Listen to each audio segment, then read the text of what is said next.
Kumusta mga kababayan?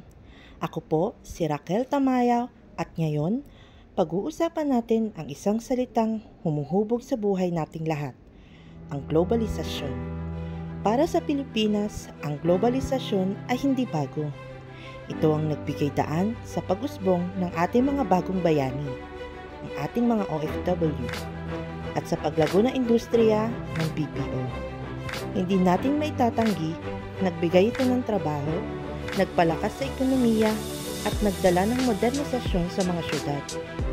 Pero habang may yumayaman, meron ding nalulunod. Kaya mahalagang itanong, lahat ba tayo ay nakikinabang sa globalisasyon? Sa kasamaang palad, ang sagot ay hindi. Tumingin tayo sa ating mga magsasaka at mangingisda. Sa ilalim ng globalisasyon at malayang kalakalan, binabaha ang ating bansa ng murang bigas, gulay at isda mula sa iba't ibang bansa.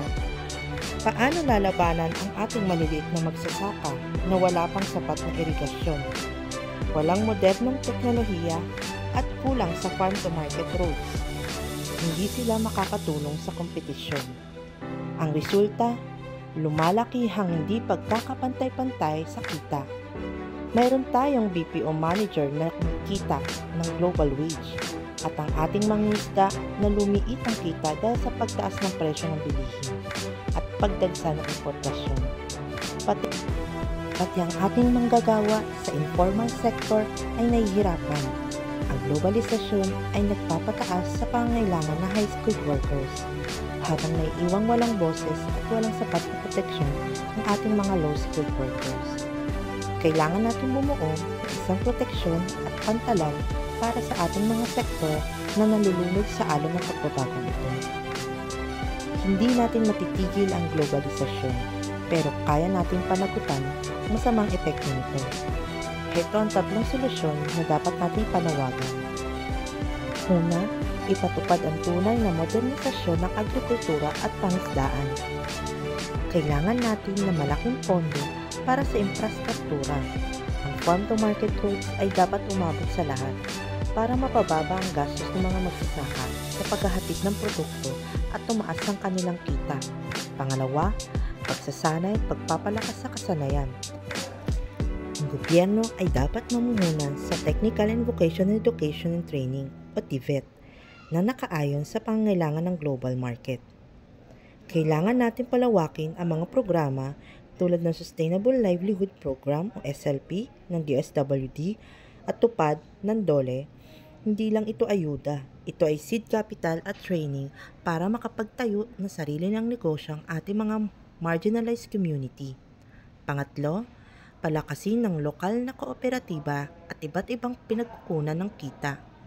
Suportahan natin ang mga kooperatiba upang magkaroon sila ng economies of scale. Mas malaking produksyon, mas mababang gastos. Hikayatin din natin ang farm tourism at iba pang pinagkakakitaan. Sa ganitong paraan, hindi na lang sa ani umaasa ang ating magsasaka, kundi na rin sa hospitality. Diversification ng susi. Ang globalisasyon ay hindi na napipigilan, pero ang hindi pagkakapantay-pantay na dulot nito ay may solusyon. Responsibilidad nating lahat, ng gobyerno, ng pribadong sektor at tayong mga mamamayan na siguraduhin na walang Pilipinong may iwan. Kapag bumoto ka, isipin mo magsasaka.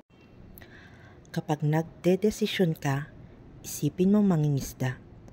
Panawagan natin ang mga patakarang nagbibigay prioridad sa inclusive growth o paglago na kasama ang lahat.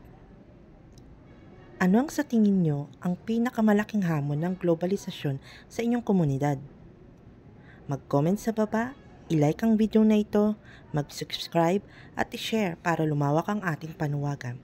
Mabuhay ang Pilipinas! See you next time!